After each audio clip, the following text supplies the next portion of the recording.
देखो भाई, स्क्रीन पे दिख ही गया होगा आज कौन सा टॉपिक स्टार्ट करना है। ग्रेविटेशन में स्टार्ट करना है, ग्रेविटेशन पोटेंशियल एनर्जी।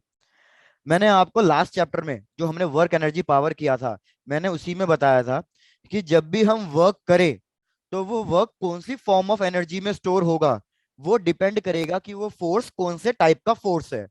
तो मेरे को बताओ, कौन से फोर्सेस के अगेंस्ट हमारा वर्क डन पोटेंशियल एनर्जी में कन्वर्ट होता है? कोई नहीं बोला। भाई रिपीट, मैंने कहा, मैंने तुम्हें दो फॉर्मूले लिखवाए हुए हैं कि work done is equals to minus of change in potential energy, और मैंने एक फॉर्मूला लिखवाया था work done is equals to change in kinetic energy. कब कौन सा फॉर्मूला यूज करना है? सेकंड। यार मैंने बताया था कि जब भी हम वर्क करें किसी भी एक कंजर्वेटिव फोर्स के अगेंस्ट, तो वो किस में कन्वर्ट हो जाता है वर्क डन? वो स्टोर हो जाता है in form of potential energy. और जब भी हम नेट वर्क डन निकालें, तो फिर हमारा नेट वर्क डन किसके बराबर होगा? चेंज इन काइनेटिक एनर्जी के बराबर होगा। पहले, सबसे पहले तो मेरे को ये बताओ, what is the definition of conservative force? आपको यार ये सब चीजें याद होनी चाहिए। कंजर्वेटिव फोर्स की डेफिनेशन क्या थी?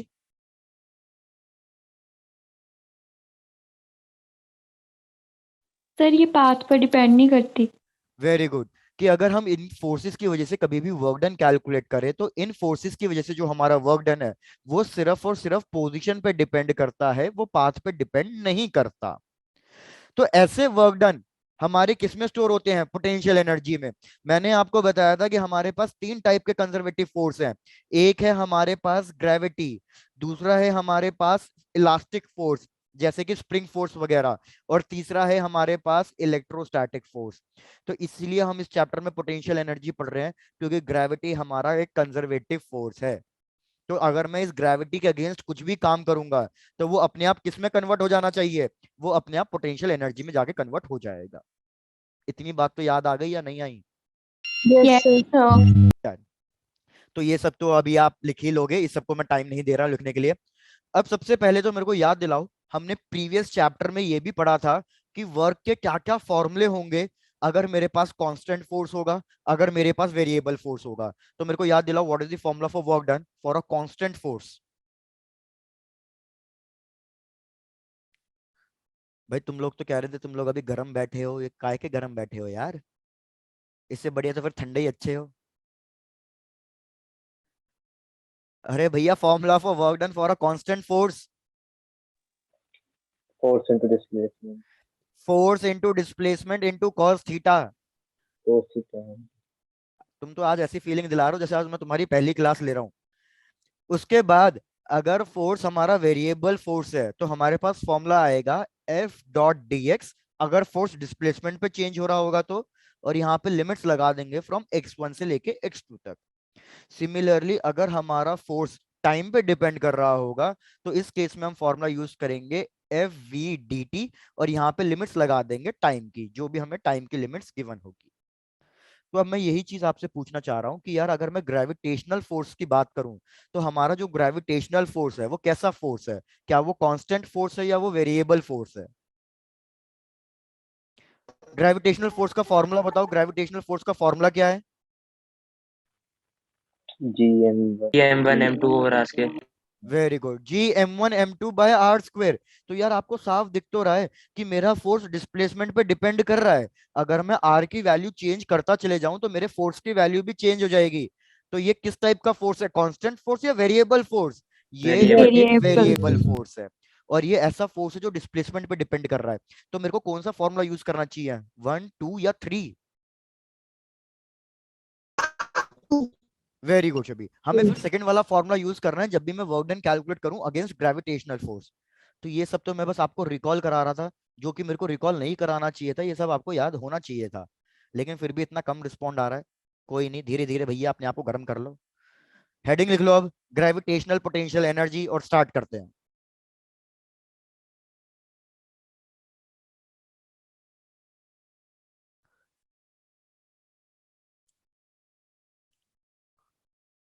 कर दूं start? Yes sir. Yes yes sir. चलो भाई, सर। बहुत बढ़िया।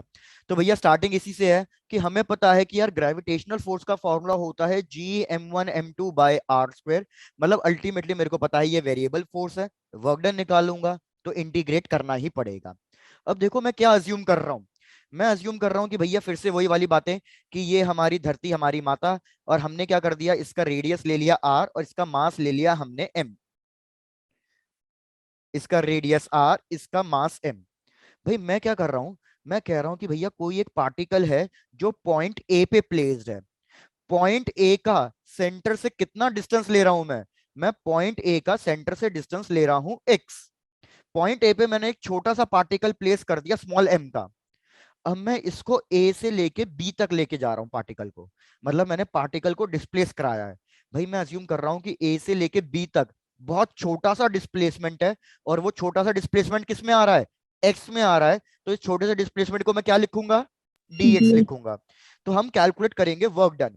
तो वर्क डन का फॉर्मूला फोर्स, फोर्स का फॉर्मूला जी, पहला मास, दूसरा मास, डिवाइडेड बाय कितना डिस्टेंस है सेंटर से लेके पार्टिकल तक का, एक्स एक्स, और मैंने कितना डिस्प्लेसमेंट कराया है, मैंने डिस्प्लेसमेंट डी कराया है एक्स dx। अब पहले आप यहां तक नोट डाउन तो कर ही लोगे। अब मेरे को छोटी सी चीज एक और रिकॉल करा दो। अगर आपको याद हो मैंने आपको बताया था कि भैया वर्क डन का फॉर्मूला होता है चेंज इन पोटेंशियल एनर्जी। तो मतलब मेरे को जब चेंज इन पोटेंशियल एनर्जी लिखना है तो किसी एक लाइन को मेरे को रेफरेंस लाइन बनानी पड़ेगी जहां पे मेरी पोटेंशियल एनर्जी जीरो हो जाती है। तो मेरे को बताओ इस केस में मैं वो कौन सा पॉइंट लूं जहां पे पोटेंशियल एनर्जी जीरो होती होगी। ओपी पॉइंट तो याद रखो भैया, अगर कोई भी पॉइंट मेरा फील्ड के बाहर जा रहा है तो उस पॉइंट को हम क्या डिनोट करते थे, जो भी पॉइंट फील्ड के बाहर है।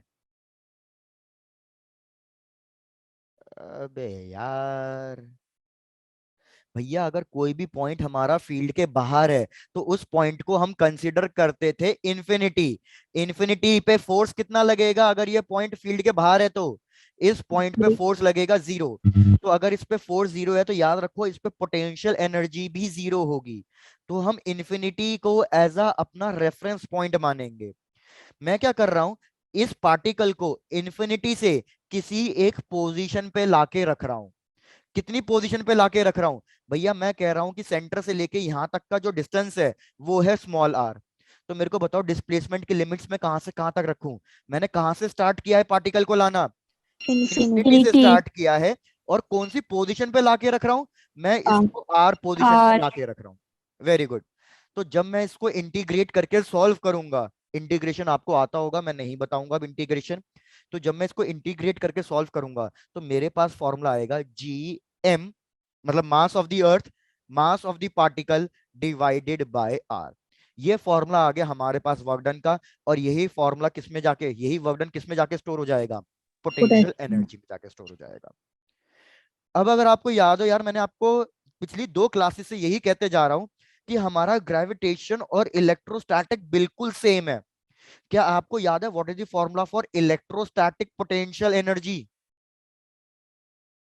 वो याद नहीं होगी तो सर आप ग्रेविटी का कहां से पूछ रहे हो। भैया इलेक्ट्रोस्टैटिक पोटेंशियल एनर्जी का फॉर्मूला था K Q1 Q2 divided by R। तो देखो ना सब कुछ वही तो है। Q1 रिप्लेस हो गया पहले मास में, Q2 रिप्लेस हो गया दूसरे मास में, R एज इट इज। और मैंने आपको बताया ही था कि K किस में रिप्लेस हो जाएगा, माइनस G में रिप्लेस हो जाएगा, क्योंकि माइनस साइन क्या इंडिकेट कर रहा है, अट्रैक्शन फोर्स इंडिकेट कर रहा है। तो क्या आप सीधे सीधे ये फॉर्मूला याद रखोगे आप। Yes sir good. यहां तक नोट डाउन करो फिर आगे डिस्कस करता हूँ। डन सर डन, बढ़िया। अब यार हमें पता है एक टॉपिक होता है पोटेंशियल। पोटेंशियल सीधा सीधा क्या होता है, अगर जैसे आप, मैं आपको पहले नाइन्थ क्लास के कॉन्सेप्ट से समझाता हूँ उसके बाद आप देख लेना। यार पोटेंशियल एनर्जी का फॉर्मूला हमने नाइन्थ क्लास में पढ़ा हुआ है, कौन क्या फॉर्मूला होता है पोटेंशियल एनर्जी का, नाइन्थ क्लास वाला याद दिलाओ मेरे को। GH very good, M G H mgh। तो इधर आपको एक चीज दिखाई दे रही है कि मेरी पोटेंशियल एनर्जी मास पे भी डिपेंड कर रही है। ग्रेविटी तो छोटी हाइट्स के लिए कांस्टेंट रहती है, और मेरी पोटेंशियल एनर्जी हाइट पे डिपेंड कर रही है। मतलब मेरी पोटेंशियल एनर्जी दो चीजों पे डिपेंड कर रही है। जैसे कि हमने फोर्स के बारे में डिस्कस किया था कि भाई फोर्स की वैल्यू m1 पे भी डिपेंड कर रही है और m2 पे भी डिपेंड कर रही है। जहां पे m1 है सोर्स मास और मेरे पास M2 कैसा मास था? टेस्ट मास। तो मेरे को बताओ, जब मैं ग्रेविटेशनल फील्ड निकाल रहा था तो मैंने किसको निगलेक्ट कर दिया था? मैंने M2 के मास को निगलेक्ट कर दिया था। तो इधर अब मैं वही करना चाहता हूं कि यार मेरी पोटेंशियल एनर्जी दो फैक्टर्स पे डिपेंड कर रही है, मास पे भी और हाइट पे भी। ग्रेविटी एक ऐसा फोर्स है जो पोजीशन पे डिपेंड करता है, तो मैं इस पे सिर्फ हाइट का टर्म लाना चाहता हूं, मास को किसी तरीके से निगलेक्ट करना चाहता हूं। तो मास को निगलेक्ट करने के लिए मेरे को क्या करना चाहिए? जैसे इधर M2 को निगलेक्ट करने के लिए मैंने क्या कर दिया था? अरे भैया भूल गए सब बातें। M2 को निगलेक्ट करने के लिए मैंने फोर्स को M2 से डिवाइड कर दिया था। तो अगर मैं इधर पोटेंशियल एनर्जी में से मास को एलिमिनेट करना चाहता हूं तो मेरे को क्या करना चाहिए?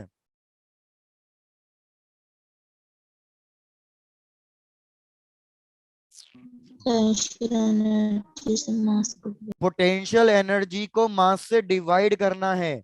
तो जब मैं पोटेंशियल एनर्जी को मास से डिवाइड कर दूंगा तो जो मेरे पास क्वांटिटी आएगी उसको हम कहते हैं पोटेंशियल। अगर ये ग्रेविटेशनल पोटेंशियल एनर्जी है तो यहाँ पे आएगा ग्रेविटेशनल पोटेंशियल। अगर यहाँ पे इलेक्ट्रोस्टैटिक पोटेंशियल एनर्जी होती तो वो हमारा कहलाता इलेक्ट्रिक पोटेंशियल। क्या कुछ दिक्कत है? कुछ याद आया या नहीं? समझ में आ रहा है? Yes sir. Yes sir. Done.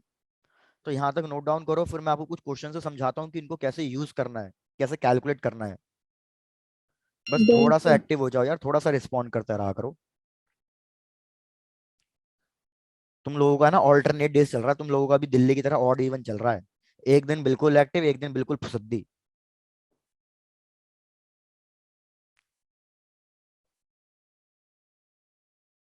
Done sir. Done. चलो, तो देखो इस पे पहले मैं ये समझाता हूँ कि क्वेश्चन कैसे कैसे आएगा और कैसे कैसे सॉल्व करना है। सबसे पहली चीज, सबसे पहला क्वेश्चन डील करते हैं। क्वेश्चन क्या कह रहा है कि भाई हमने एक इक्विलेटरल ट्राइंगल लिया और इस इक्विलेटरल ट्राइंगल के हर एक वर्टेक्स पे मैंने मास प्लेस कर दिया small M small M small M. Equilateral triangle की साइड ले लो ए। क्वेश्चन क्या बोल रहा है? Find the potential energy of the system. तो अब भैया इस सिस्टम की पोटेंशियल एनर्जी कैसे कैलकुलेट करेंगे? पहला क्वेश्चन मैं सॉल्व कराऊंगा, नेक्स्ट क्वेश्चन आप खुद सॉल्व करोगे। देखो, जब भी मेरे को पोटेंशियल एनर्जी कैलकुलेट करनी है तो मेरे को अज्यूम करना है कि कोई ना कोई पार्टिकल मेरा रेफरेंस पॉइंट से आ रहा है। और रेफरेंस पॉइंट ग्रेविटी के केस में हम क्या अज्यूम कर रहे हैं? इन्फिनिटी। तो मैं क्या अज्यूम करूंगा जी। कि मैं इस पूरे सिस्टम को, इस कॉन्फ़िगरेशन को मैंने कैसे बनाया होगा, कैसे तैयार किया होगा। तो भैया मैं अज्यूम करूंगा कि मैं इस मास पार्टिकल को इन्फिनिटी से उठा के लेके आया हूंगा और यहाँ पे वर्टेक्स पे रख दिया होगा, वर्टेक्स बी पे। तो मेरे को बताओ, जब मैं इस पार्टिकल को लेके आया हूंगा, फर्स्ट पार्टिकल को, तो मेरे को कितना वर्क डन करना पड़ा होगा? Zero. Zero. Very good Vishali. Zero work done क्यों करना पड़ा होगा? क्योंकि भैया वर्क डन तभी करना पड़ता है जब मैं पार्टिकल को इन्फिनिटी से कहां पे लेके आऊं? इलेक्ट्रिक फील्ड या ग्रेविटेशनल फील्ड में लेके आऊं। लेकिन क्या इधर कोई और पार्टिकल है जिसकी फील्ड प्रोड्यूस हो रखी होगी? यहाँ पे कोई और हाँ सर। पार्टिकल नहीं है। तो जब यहाँ पे कोई ग्रेविटेशनल फील्ड ही नहीं है तो इस चार्ज पार्टिकल को मूव कराने में कोई वर्क नहीं होगा।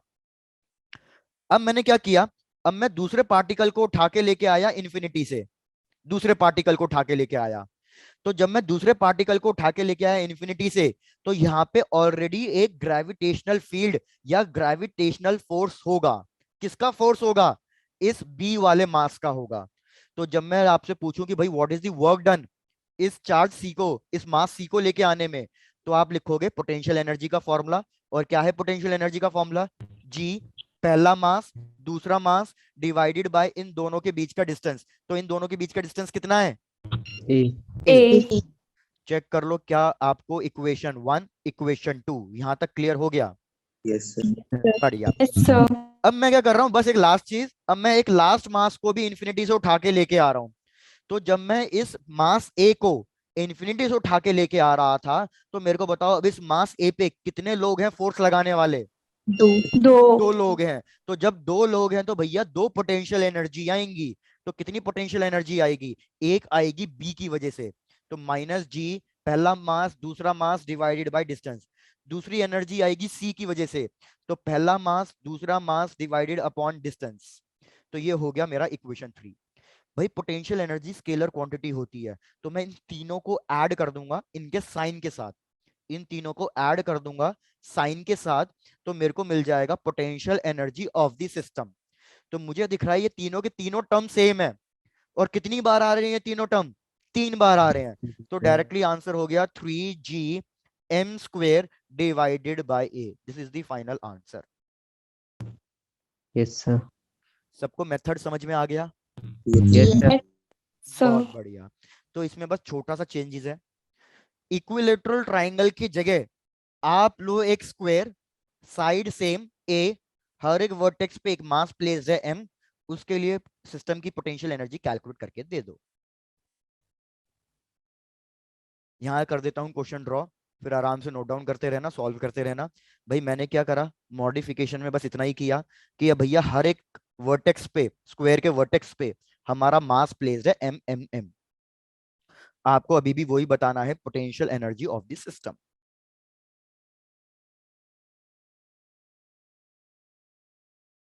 चलो कैलकुलेट करो।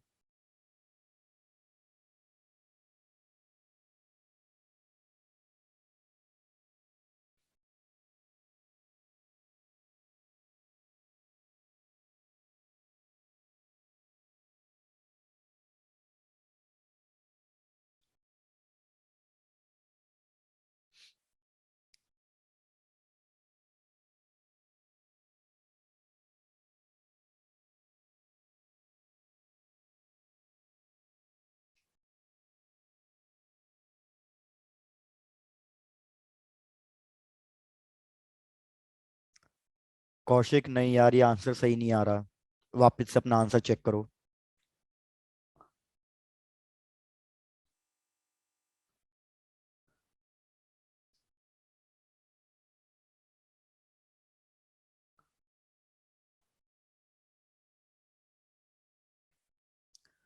Shashank, yes sir. कल की क्लास में नहीं थे? था सर, था। भाई मेरे को तो याद नहीं आ रहा है। चलो गुड, अगर थे तो।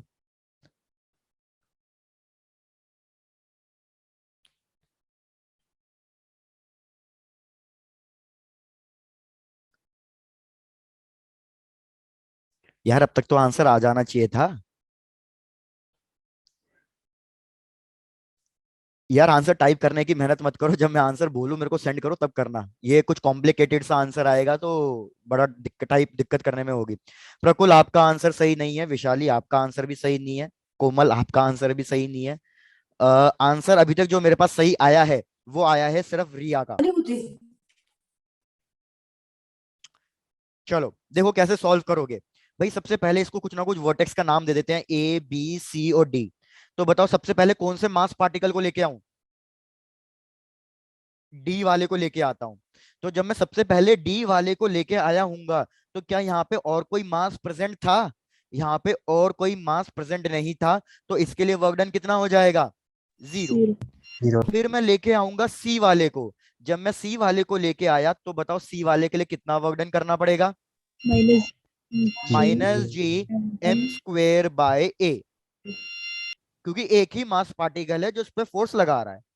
अब जब मैं बी वाले को लेके आया तो मेरे को बताओ भैया इस पे कितने मास पार्टिकल फोर्स लगा रहे हैं? दो। तो एक लगा रहा होगा सी। सी की वजह से तो हो जाएगा gm²/a, क्योंकि यहाँ पे डिस्टेंस a है। भैया लेकिन आप डी के लिए डिस्टेंस कैसे सेम ले रहे हो? डी के लिए तो मेरे को ये वाला डिस्टेंस चाहिए। तो जब मैं डी के लिए ये वाला डिस्टेंस लूंगा तो मेरे पास आएगा -gm²। और ये वाला डिस्टेंस, स्क्वायर का डायगोनल कितना होता है? √2a होता है। काफी लोगों ने इसमें ही गलती करी है। शबी अब आपका आंसर सही है, गुड। सिमिलरली अब जब मैं ए को लेके आऊंगा तो भैया ए पे लगा रहे होंगे बाकी 3 लोग फोर्स। तो एक डी की वजह से लिखना सिंपल है, एक बी की वजह से लिखना सिंपल है। तो ए पहले बी की वजह से लिख देता हूं, फिर डी की वजह से लिख देता हूं, अब बच्चा सी की वजह से। तो सी के लिए तो मेरे को ये वाला डिस्टेंस लेना पड़ेगा। तो ये हो जाएगा फिर से gm² / √2a। अब इन सारी एनर्जीज को ऐड कर दो, you will get the total energy, total potential energy of the system. तो भैया मुझे साफ दिख रहा है gm² / a कितनी बार आ रहा है? एक बार, 2 बार, 3 बार, 4 बार, तो ये हो जाएगा -4 GM² बाय A। फिर ये जो दूसरा टर्म है ये कितनी बार आ रहा है, ये 2 बार आ रहा है, तो -2 GM² बाय √2A। अब फर्दर कॉमन लेके सिंप्लीफाई करना वो आपकी चॉइस है, वो तो आप ऑप्शन के अकॉर्डिंग कर ही लोगे, उसमें मेरे को कुछ नहीं समझाना। जैसे आपको साफ दिख रहा है GM² बाय A कॉमन ले सकते हो आप।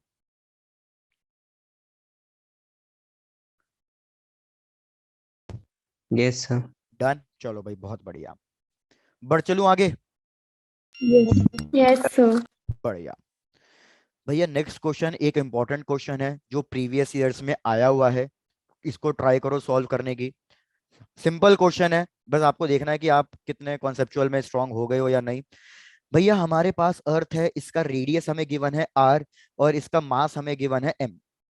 रेडियस r, हमने क्या किया, एक पार्टिकल को सरफेस से लेकर हमने किसी हाइट पे प्लेस कर दिया है।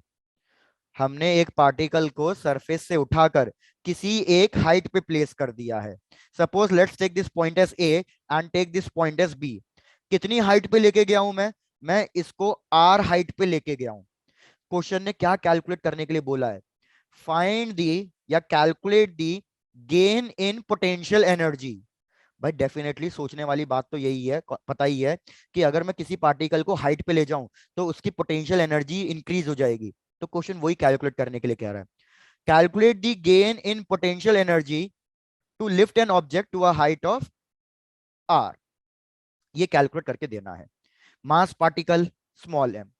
ऑप्शंस दे रहा हूं, सब लोग ऑप्शन से ट्राई करेंगे फाइंड करने की। ऑप्शन है, पहला ऑप्शन mgr, दूसरा ऑप्शन गिवन है हाफ mgr, तीसरा ऑप्शन गिवन है 2 mgr और फोर्थ ऑप्शन गिवन है 3/2 mgr।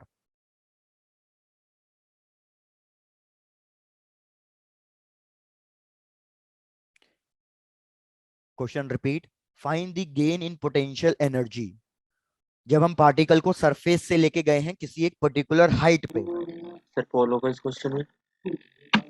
चलो पोल कंडक्ट कर दूंगा, हालांकि मैं पोल के फेवर में रहता नहीं हूं क्योंकि उससे आंसर मेरे को पता नहीं चलता कितने लोगों ने आंसर दिया है, मतलब किस किस ने आंसर दिया है, लेकिन फिर भी ठीक है पोल कंडक्ट कर लेते हैं। तो लो भैया, आई कंडक्ट द पोल।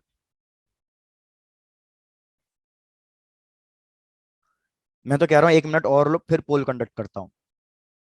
सोच लो पहले आराम से क्या करना है इसमें।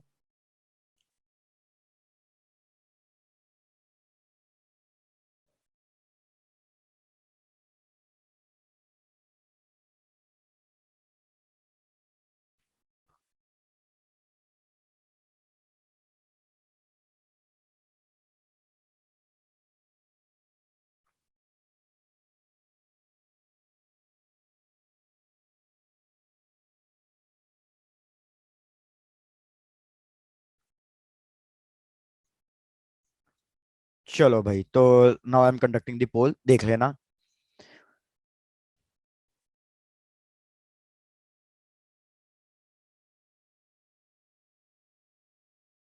अरे बहुत ही बढ़िया, मेरे को जिस चीज की उम्मीद थी वही हो रहा है।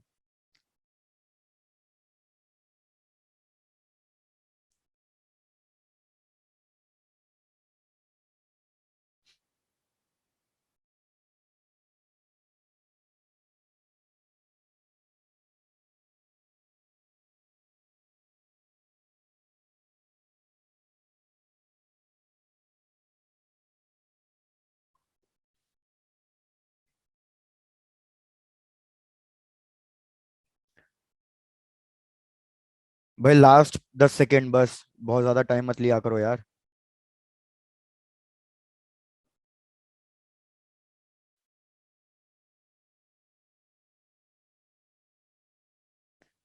चलो भाई दैट्स इट। सिर्फ 63%, मतलब सिर्फ 28 स्टूडेंट्स ने आंसर दिया आउट ऑफ 44।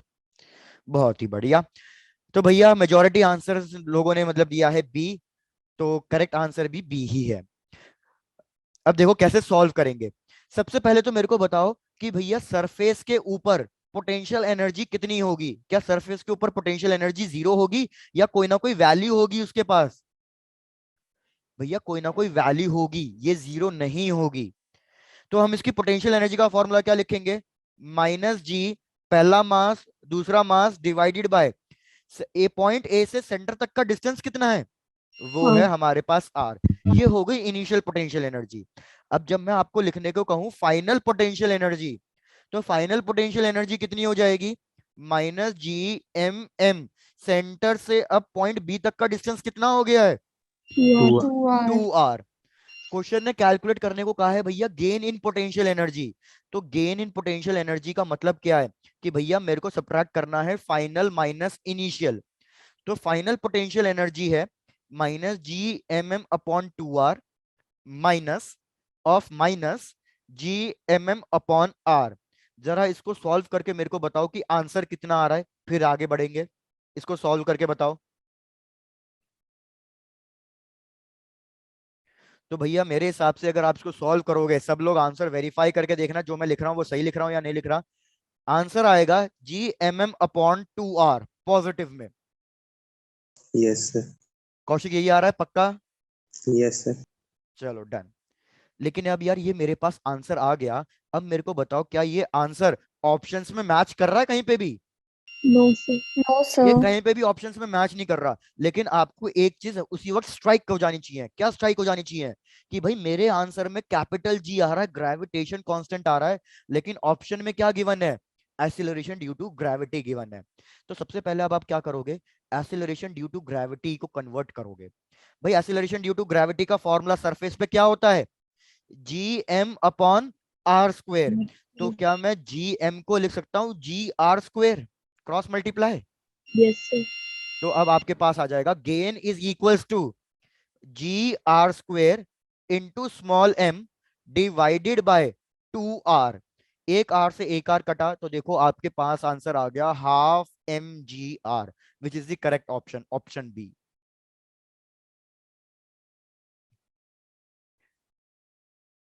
तो भैया सब लोग फटाफट चेक कर लो, कोई डाउट हो तो प्लीज पूछ लो और चेक करके देख लो, कोई दिक्कत ना हो। ओके कौशिक। सर एमजीएच से भी सॉल्व कर सकते हैं? नहीं, एमजीएच से सॉल्व नहीं कर सकते। हाँ हेमंत बोलो क्या डाउट है?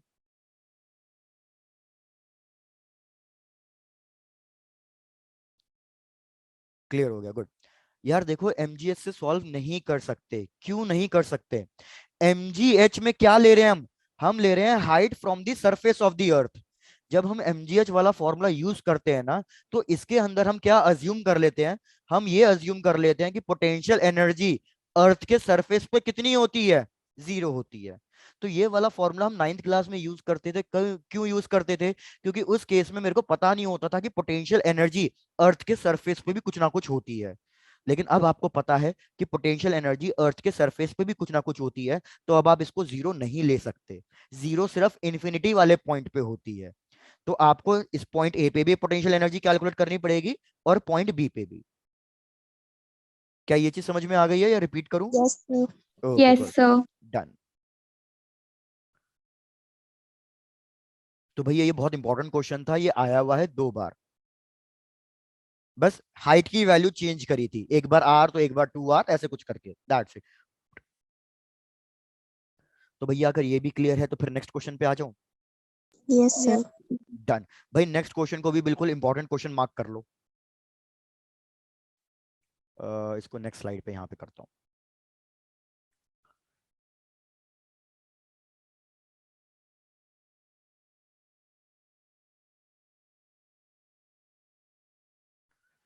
चलो क्वेश्चन देखो, क्वेश्चन क्या है। पहले पूरा क्वेश्चन एक्सप्लेन करता हूँ, फिर देखेंगे कैसे सॉल्व करना है। क्वेश्चन है कि हमारे पास दो स्फेयर हैं। इस स्फेयर का मास है 16m और इस स्फेयर का मास है m। इसका रेडियस मेरे को गिवन है कि इसका रेडियस है 2a और इसका रेडियस मेरे को गिवन है कि इसका रेडियस है a। इन दोनों का सेंटर से लेके सेंटर तक का मेरे को डिस्टेंस गिवन है कि सेंटर से लेके सेंटर तक का जो डिस्टेंस है दैट इज 10a। ये सपोज सेंटर ले लो o और ये ले लो o डैश। रिपीट कर रहा हूं क्या क्या इंफॉर्मेशन गिवन है। दो स्फेयर्स हैं, एक का मास 16m, एक का मास m, रेडियस गिवन है 2a, सेंटर से लेके सेंटर तक का डिस्टेंस हमें गिवन है, दैट इज 10a। क्वेश्चन क्या कह रहा है कि भैया मैं ये बड़े वाले स्फेयर से एक पार्टिकल को फायर कर रहा हूं, एक पार्टिकल को शूट कर रहा हूं।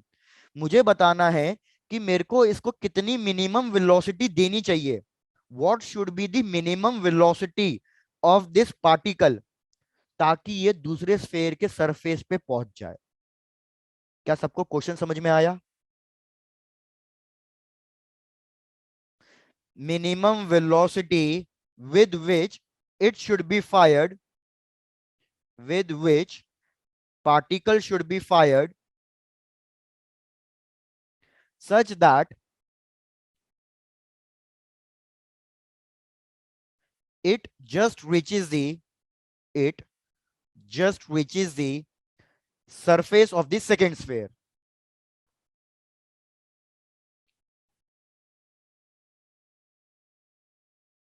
Second sphere.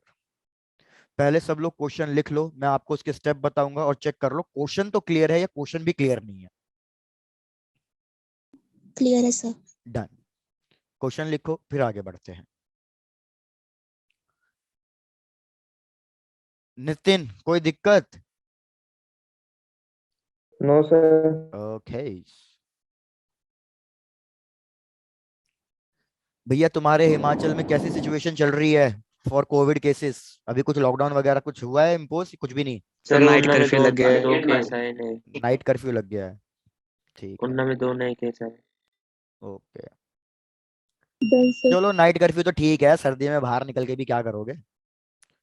न्यू ईयर निकल गया, क्रिसमस निकल गया, जो पार्टी करनी थी कर ली, यस सर। और क्या। बस हम जैसों को दिक्कत है, जो हम हिमाचल के लिए ट्रिप प्लान कर रहे थे उनका कैंसिल हो जाता है बस। तो नाइट कर्फ्यू की वजह से यार नाइट कर्फ्यू भी है, फिर दिल्ली में तो प्रॉपर वीकेंड लॉकडाउन लग ही गया सैटरडे संडे का। चलो यस सर। अब खैर वापस आ जाएं टॉपिक पे। Yes sir. डन। चलो देखो, मेरे को आप एक चीज बताओ, मैंने आपको कल की क्लास में भी बताया हुआ है, अगर मैं सपोज पार्टिकल को कहीं ना कहीं यहां ले लूं, पॉइंट ए पे, पॉइंट ए किसके पास है? क्या पॉइंट ए स्फेयर 1 के पास है या स्फेयर 2 के पास है? स्फीयर 1। तो स्फीयर 1। पॉइंट ए पे किसका फोर्स ज्यादा डोमिनेंट होगा, किसका फोर्स ज्यादा स्ट्रांग होगा, स्फेयर 1 का या स्फेयर 2 का? 1 का।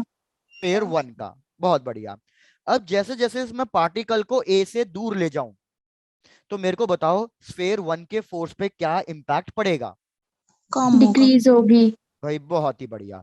तो जैसे जैसे मैं पार्टिकल को इस पॉइंट ए से दूर ले जाऊंगा तो मेरे स्फेयर 1 का फोर्स कम होते चले जाएगा, और एक पॉइंट ऐसा आएगा जहां पे स्फेयर 1 का फोर्स पूरा का पूरा 0 हो जाएगा, और उस पॉइंट को हमने कल की क्लास में पढ़ा था, उस पॉइंट को हम क्या कहते हैं?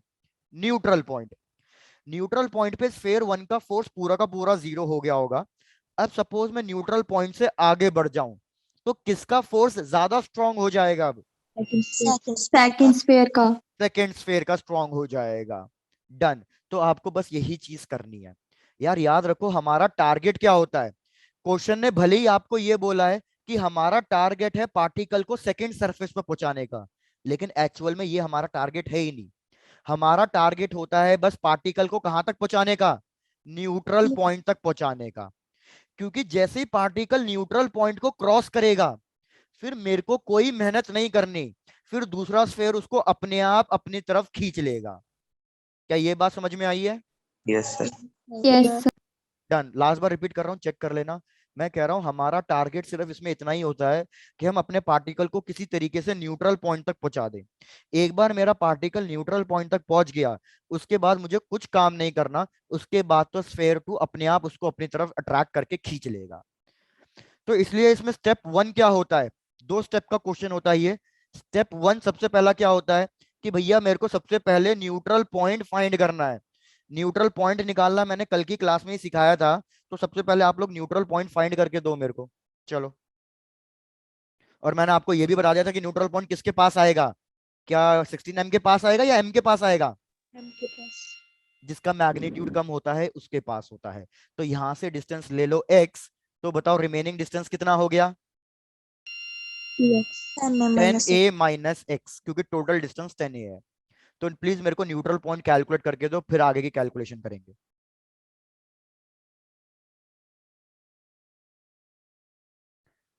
तो भैया neutral point G 16m divided by distance का स्क्वायर।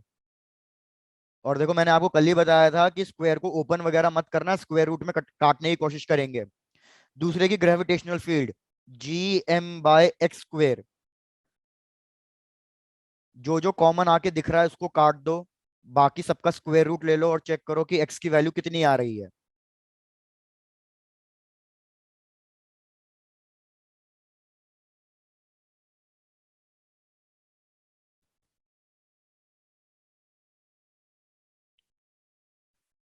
रोहित चेक करके बताओ दोस्त, कोई दिक्कत?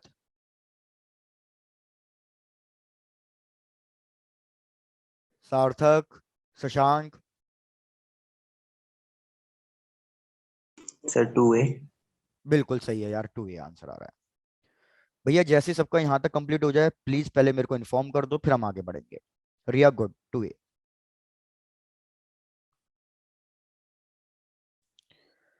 अनिकेत, आर्यन, आयुष कैलकुलेट कर लो, जैसे आंसर आए बताना। Yes sir. डन।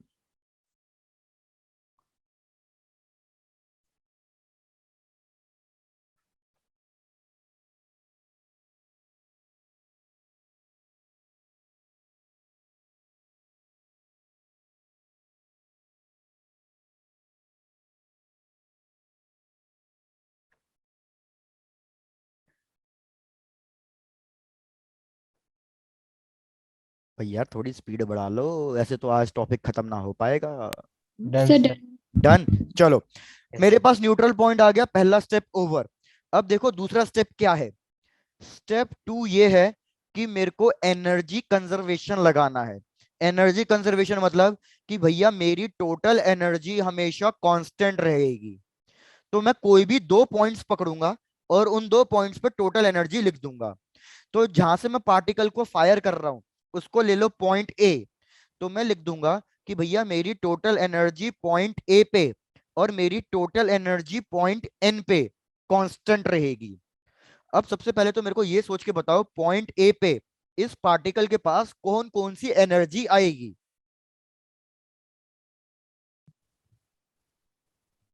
भाई इस पार्टिकल के पास पॉइंट ए पे कौन कौन सी एनर्जी है? Potential energy. इसके पास एक तो पोटेंशियल एनर्जी है, किसकी वजह से? ये 16m के सरफेस पे बैठा हुआ है। तो एक तो पोटेंशियल एनर्जी होगी इसके पास बिगर स्फेयर की वजह से। तो मैं उसको B.S लिख रहा हूं, याद रख लेना बाद में। B.S मतलब बड़ा स्फेयर।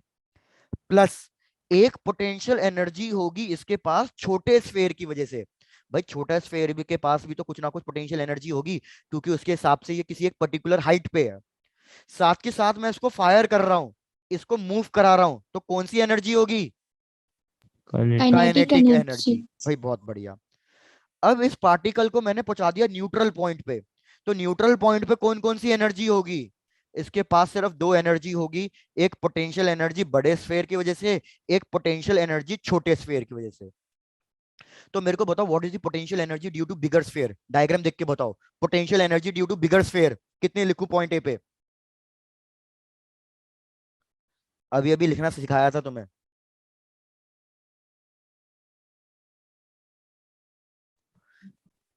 अरे भैया इधर मैंने इनिशियल पोटेंशियल एनर्जी सरफेस पे कितनी लिखी है? G mm/r, मतलब G मास ऑफ द गोला, mass of the sphere, plus mass of the मतलब into mass of the particle divided by radius. तो यार इधर भी वही लिख दो ना। तो ये हो जाएगा -G, बड़े स्फेयर का मास है 16m, mass of the particle है m, और डिस्टेंस कितना है? डिस्टेंस है 2a। चेक करो क्या सबको समझ में आया ये वाला point? Yes sir. Yes sir. छोटे स्फेयर की वजह से लिखते हैं। अब छोटे स्फेयर की वजह से होगा G मास, मास डिवाइडेड बाय, अगर 2a इसने ले लिया तो टोटल डिस्टेंस कितना बचा इसके पास? 8a, 80। Plus kinetic energy half mv²। Neutral point पे पोटेंशियल एनर्जी लिखनी है बड़े स्फेयर की, तो -G 16m इंटू m। मेरे को बताओ न्यूट्रल पॉइंट का डिस्टेंस कितना है बड़े स्फेयर से? अगर ये 2a है तो ये कितना हो जाएगा? 8A। 8a, तो यहाँ पे लिख दो 8a minus GMM divided by 2a। Check कर लो भैया सबको ये इक्वेशन बिल्कुल समझ में आई है या नहीं। Yes, sir. Yes, sir. अब देखो काफी चीजें कॉमन आके तो ऐसे ही कट जाएगी। अल्टीमेटली आपको क्या करना है, अल्टीमेटली आपको ये वेलोसिटी की वैल्यू फाइंड करके देनी है। तो भैया इन बाकी सारे टर्म्स को दूसरी साइड उठा के फेंको, सबको ऐड सब्ट्रैक्ट एलसीएम वगैरह जो लेना है लो, और मेरे को फाइनल आंसर बताओ वेलोसिटी का फाइनल आंसर क्या आ रहा है। चलो लगो काम पे। भैया जितने भी टर्म्स लेफ्ट हैंड साइड में आ रहे हैं GMM अपॉन वाले, उन सबको राइट हैंड साइड भेज दो, एलसीएम ले लो और चेक कर लो फिर फाइनल आंसर वेलोसिटी का कितना आ रहा है।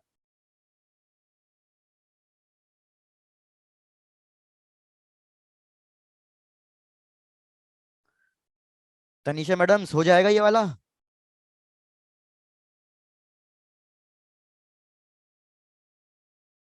अदिति? ठीक है चलो कैलकुलेट करके बताना आंसर। आंसर मैसेज में मत लिख के भेजना, मैं ऐसे रैंडमली किसी से भी पूछ लूंगा, क्योंकि आप उसमें लिख के भेजोगे तो फिर बड़ा टाइम लग जाएगा। आप कैलकुलेट करो and give me a minute please.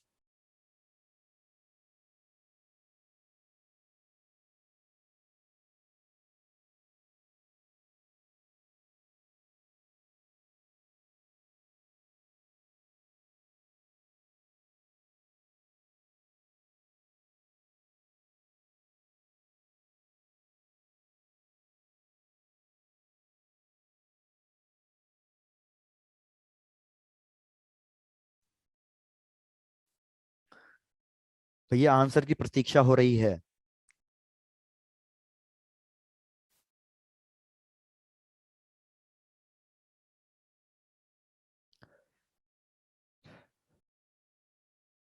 इसका आंसर मिताली आप दोगे।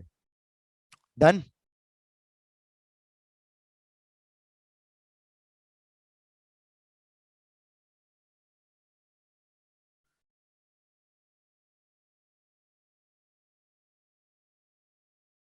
मिताली बढ़िया है।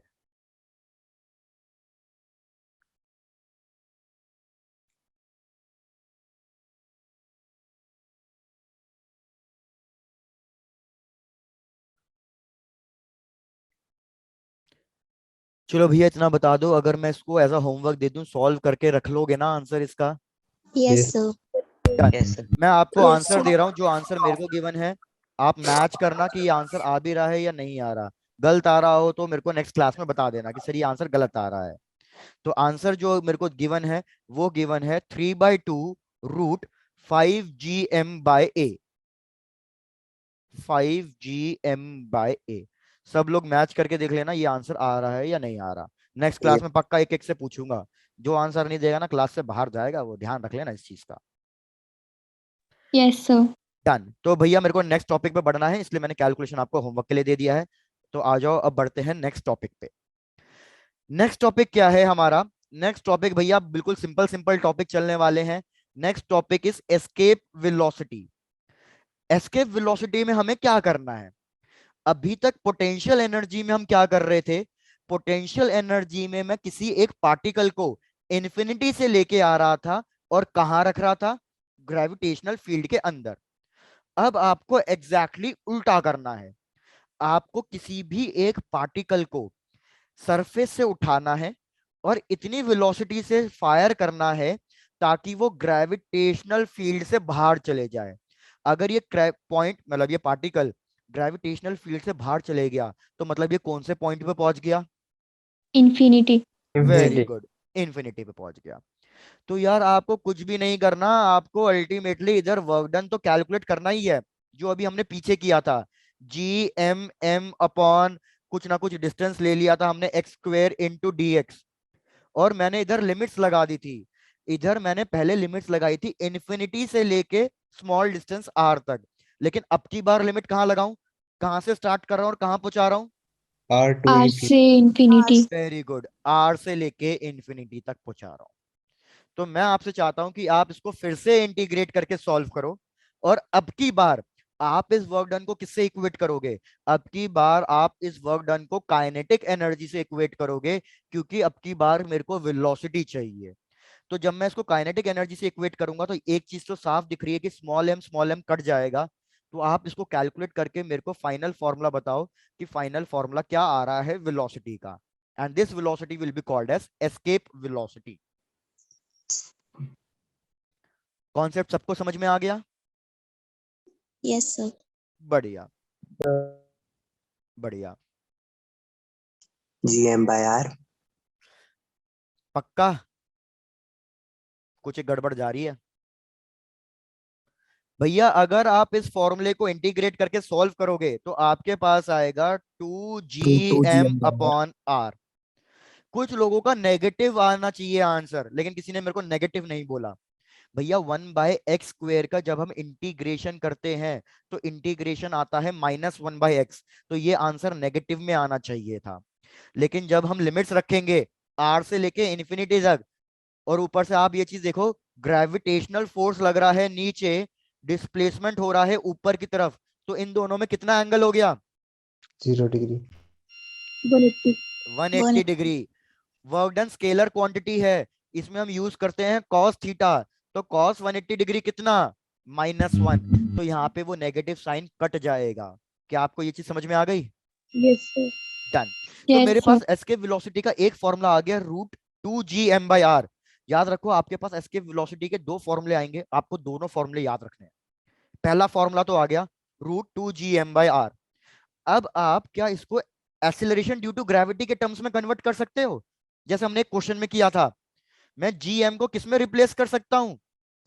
GR square. GR²। बहुत बढ़िया। तो इधर उसको रिप्लेस करूंगा तो आपके पास फॉर्मूला आएगा 2√GR, मतलब √2GR।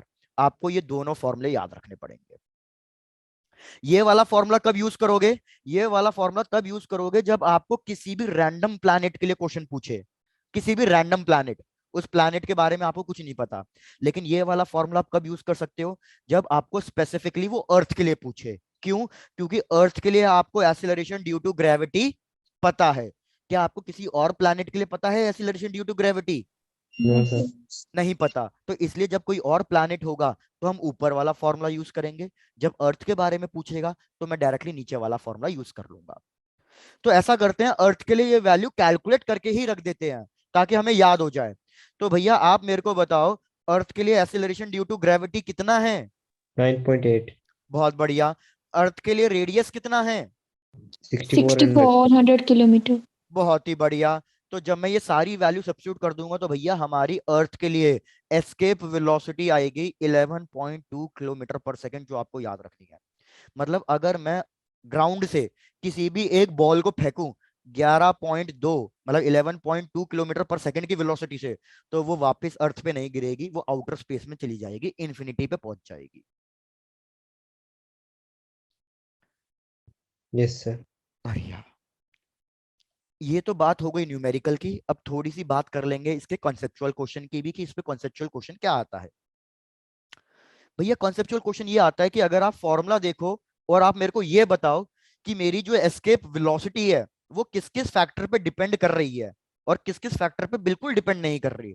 तो सबसे पहला पॉइंट हमें क्या पता चल रहा है कि भैया it is independent of the mass particle. Mass of the particle मतलब चाहे मैं एक छोटी सी बॉल को फेंकूं या मैं एक इतने बड़े स्टोन को फेंकूं, दोनों के लिए एस्केप वेलोसिटी अलग अलग आएगी या सेम आएगी? Same. सेम आएगी। मतलब चाहे Same. आप बॉल को फेंको या स्टोन को फेंको, अल्टीमेटली दोनों को 11.2 किलोमीटर पर सेकंड से ही फेंकना है, वो मास पार्टिकल पे डिपेंड नहीं करेगी। दूसरी बात, हमें दिख रहा है कि ये किस पे डिपेंड कर रही है? ये मास ऑफ द प्लैनेट पे डिपेंड कर रही है। मतलब हमारी एस्केप वेलोसिटी कितनी होगी ये प्लैनेट पे डिपेंड करेगा। तो मेरे को बताओ एस्केप वेलोसिटी किसके लिए ज्यादा होगी? मून के लिए, अर्थ के लिए या जुपिटर के लिए? जुपिटर। जुपिटर का मास सबसे ज्यादा इस चक्कर में। और third, it depends upon radius of the planet. भैया ये रेडियस ऑफ द प्लैनेट पे भी डिपेंड करता है। बस ये 3 पॉइंट्स हैं जिसपे हमारी एस्केप वेलोसिटी डिपेंड कर रही है। ये लो, नोट करना शुरू कर लो।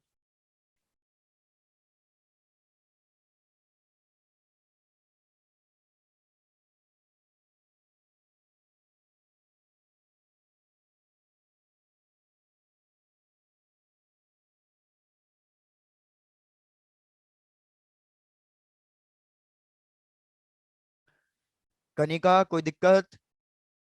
No sir. ओके, इस बढ़िया, क्या बात है। सबसे पहले आ जाता है हमारे कौशिक का थम्स अप। अब की बार आया है विकास का, बहुत बढ़िया विकास। चलो आगे बढ़ चलूं नेक्स्ट टॉपिक पे। Yes sir. चलो डन। भैया नेक्स्ट टॉपिक है हमारा फिर से एक सिंपल टॉपिक, ऑर्बिटल वेलोसिटी। हम क्या कह रहे हैं कि भैया कोई भी चीज रिवॉल्व कर रही है, अब चाहे वो प्लैनेट रिवॉल्व कर रहा हो सन के अराउंड, या कोई सैटेलाइट रिवॉल्व कर रही हो प्लैनेट के अराउंड, या हमारा मून रिवॉल्व कर रहा हो किसी प्लैनेट के अराउंड, अल्टीमेटली सबके पास कुछ ना कुछ एक ऑर्बिटल वेलोसिटी होगी, क्योंकि वो सारे के सारे चीजें किसी एक पर्टिकुलर ऑर्बिट में ही रिवॉल्व कर रही हैं। तो मैंने कहा कि भैया सपोज ये है प्लैनेट, जो बीच में ब्लू कलर का गोला बनाया है वो है प्लैनेट, और इसके अराउंड कोई एक सैटेलाइट है जो रिवॉल्व कर रही है। इस प्लैनेट का रेडियस मैंने ले लिया, इस प्लैनेट का रेडियस है r, इसका मास है m, ये सेंटर पॉइंट, और हमारी सैटेलाइट का कुछ ना कुछ मास है स्मॉल m, और ये कितनी हाइट पे रिवॉल्व कर रही है, ये एक पर्टिकुलर h हाइट पे रिवॉल्व कर रही है। तो भैया ये रिवॉल्व कर रही है तो इसके पास कुछ ना कुछ वेलोसिटी होगी जिससे ये रिवॉल्व कर रही है, तो उस वेलोसिटी को हम कहेंगे ऑर्बिटल वेलोसिटी। इतनी बात क्लियर है? Yes sir. Yes sir. अब मेरे को बताओ यार, ये चीज घूम रही है, रिवॉल्व कर रही है, तो रिवॉल्व करने के लिए एक नेसेसरी फोर्स चाहिए। कौन सा फोर्स चाहिए? Centripetal force. सेंट्रीपिटल फोर्स खुद में कोई फोर्स होता नहीं, कोई फरिश्ता होता है जो सेंट्रीपिटल फोर्स देता है। कौन है वो फरिश्ता? Gravitational force. इस ग्रेविटेशनल केस में फोर्स। ग्रेविटेशनल फोर्स है भाई, बहुत बढ़िया। तो सेंट्रीपिटल फोर्स का फॉर्मूला होगा mv² अपॉन r। इधर मेरे जो सैटेलाइट है उसका रेडियस कितना है, सेंटर से बताना, कितने रेडियस में रिवॉल्व कर रही है वो, r प्लस h में। अब ग्रेविटेशनल फोर्स का फॉर्मूला बताओ। ग्रेविटेशनल फोर्स का formula g m m divided by, फिर से सेंटर का डिस्टेंस देखूंगा तो कितना आएगा, r plus h। Very good. Confuse मत होना, जब आप किसी बुक्स में पढ़ोगे इस फॉर्मूले को, तो कुछ बुक्स में क्या क्या हुआ है, r प्लस एच बार बार लिखना थोड़ा सा कंफ्यूजिंग हो जाता है, तो उन्होंने इस r प्लस एच को एक वेरिएबल में रिप्लेस कर दिया है, स्मॉल r।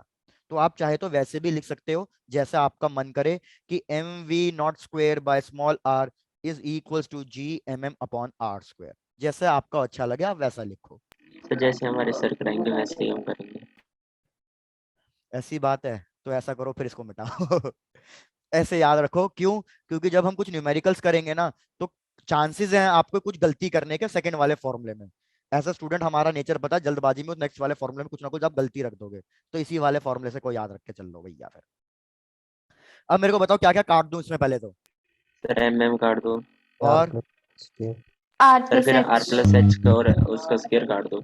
बढ़िया। बस। तो भैया यहाँ पे कटान बहुत ज्यादा हो गया, तो v0² is equals to gm by r plus h आ गया। यहाँ से स्क्वायर हटा देते हैं, तो दूसरी साइड क्या लगा दें हम, दूसरी साइड लगा देंगे स्क्वायर रूट। अब आपको इस ऑर्बिटल वेलोसिटी के टोटल कितने फॉर्मूले याद रखने हैं? टोटल आपको 3 फॉर्मूले याद रखने हैं। कौन कौन से 3 फॉर्मूले?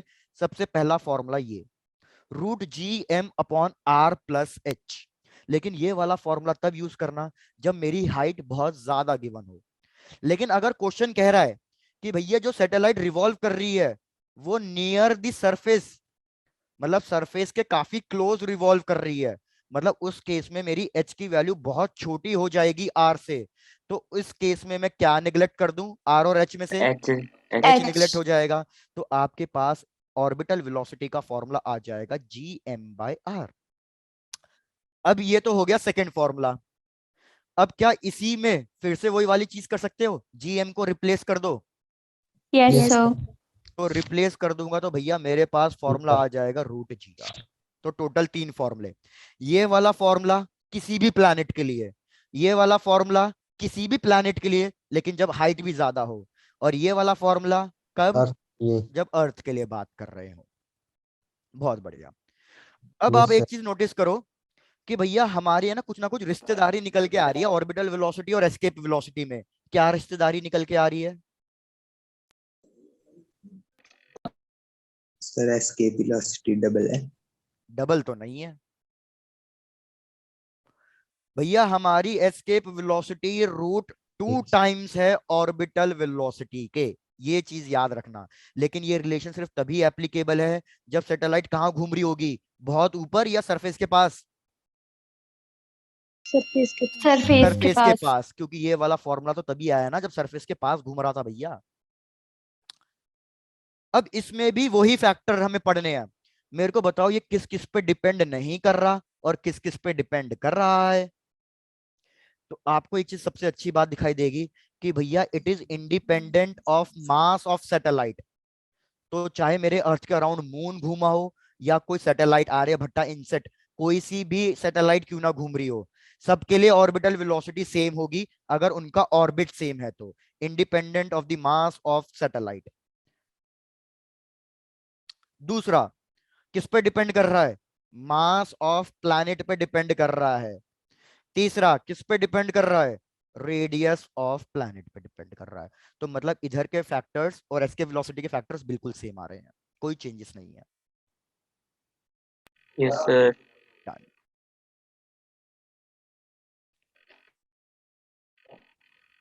Done sir. डन है। तो बस एक छोटा सा टॉपिक और करेंगे और हमारा चैप्टर 95% ऑलमोस्ट कंप्लीट।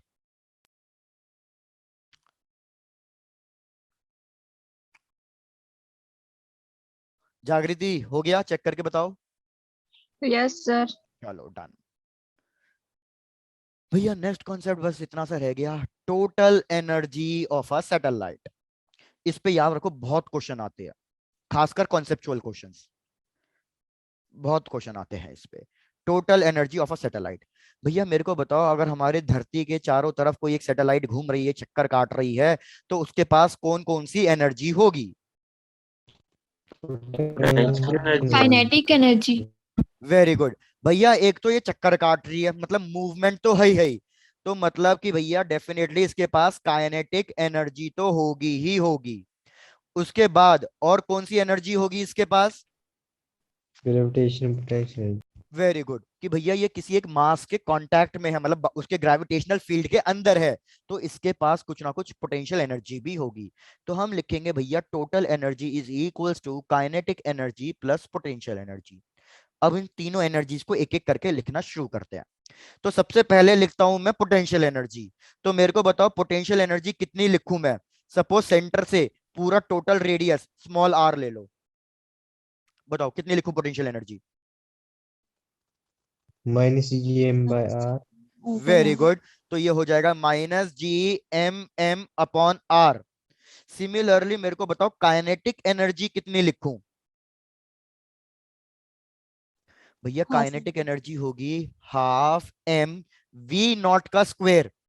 तो अगर आप इसको करना चाहो, अब आप इसमें कौन सा वाला फॉर्मूला यूज करोगे? फॉर्मूला 1 यूज करोगे, क्योंकि इसने हाइट के बारे में कुछ इंफॉर्मेशन नहीं दी। आप फॉर्मूला 1 यूज करके चेक करो आपके पास क्या आ रहा है। तो आपके पास आएगा Gmm/2r। क्या भैया कोई दिक्कत? No sir. No sir. इन दोनों को ऐड कर दो और मेरे को टोटल एनर्जी बता दो, टोटल एनर्जी कितनी आ रही है। तो जब आप इन दोनों को ऐड करोगे आपको टोटल एनर्जी मिलेगी, और टोटल एनर्जी का फॉर्मूला आएगा Gmm/2r।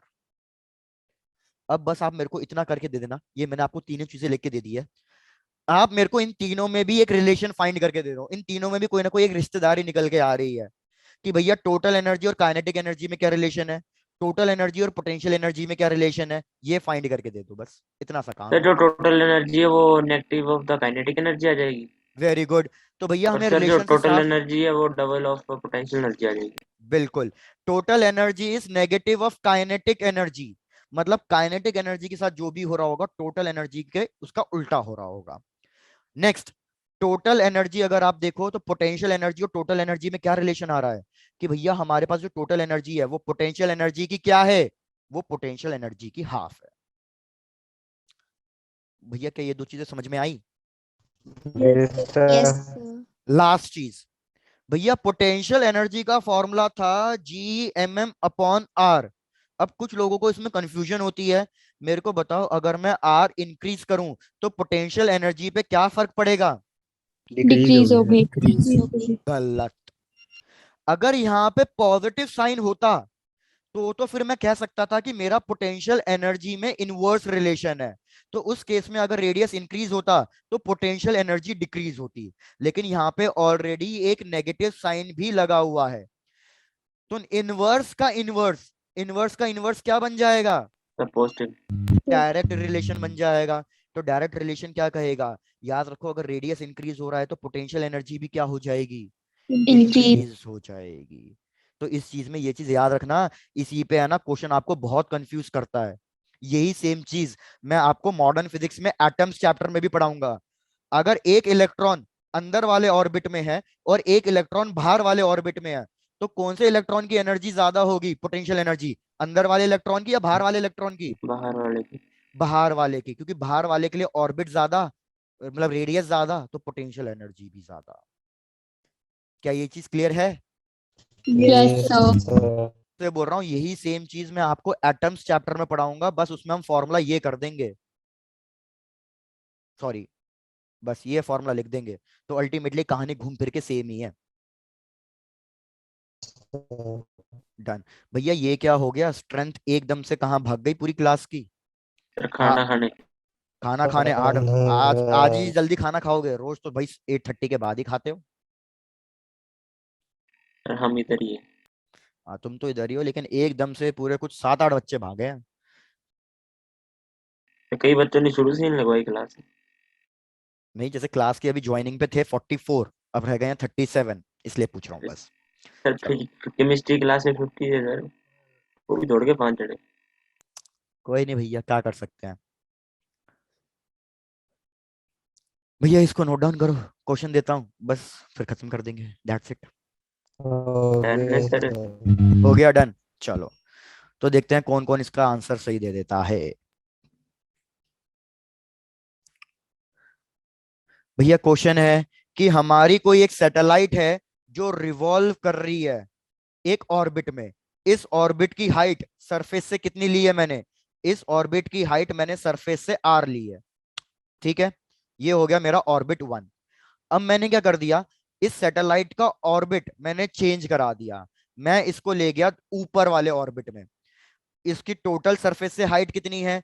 2r है। This is orbit 2। चेक कर लो पहले, यहां तक जो मैंने बोला समझ में आया? Yes sir. डन। पहले सैटेलाइट रिवॉल्व कर रही है ऑर्बिट 1 में, जिसकी हाइट सरफेस से है r। अब मैं उसको एक ऑर्बिट और ऊपर ले गया, जिसकी हाइट सरफेस से कितनी है? 2r। तो आपको बताना है, जब मैं इसको 1 से लेके 2 तक लेके गया, सैटेलाइट को 1 से लेके 2 तक, तो क्या क्या ऑप्शंस करेक्ट आ रहे हैं? पहला option, kinetic energy will increase, total energy will also increase. Second option, kinetic energy will decrease, total energy will also decrease. Option C, kinetic energy will increase and total energy will decrease। और option D, kinetic energy will decrease, total energy will increase. इस question में मैं आपको 1 minute से ज्यादा का time नहीं दूंगा, क्योंकि कॉन्सेप्चुअल क्वेश्चन है, इसमें इतना ज्यादा टाइम नहीं लेने का कुछ। 1 मिनट बाद पोल कंडक्ट कर दूंगा मैं।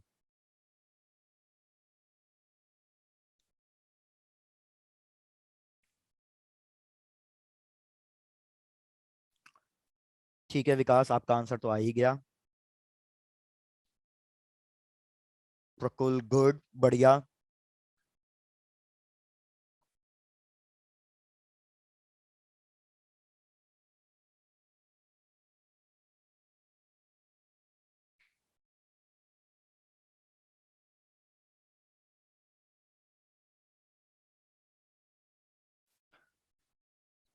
कौशिक गुड।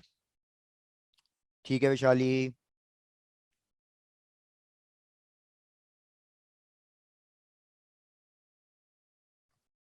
बढ़िया अजय। कुछ उन बच्चों का नाम ले देता हूं जिनका कभी कोई रिप्लाई नहीं आ रहा है।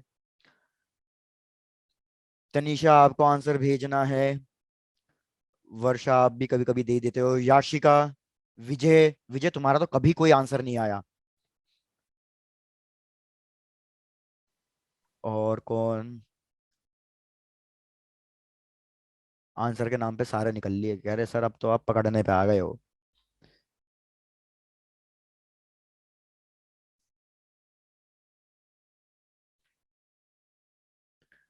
चलो तो लेट्स डिस्कस, काफियों के तो आंसर्स आ गए हैं, चलो डन। भैया सबसे पहली चीज डिस्कस करते हैं काइनेटिक एनर्जी। तो काइनेटिक एनर्जी का फॉर्मूला अगर आप देखो, हमारे पास काइनेटिक एनर्जी का फॉर्मूला था Gmm/2r। अगर आप पीछे से फॉर्मूला कंपेयर करो, हमारे पास काइनेटिक एनर्जी का फॉर्मूला था Gmm/2r। तो आप मेरे को एक बार बताओ, मैंने रेडियस के साथ क्या किया है, इंक्रीज किया या डिक्रीज किया है?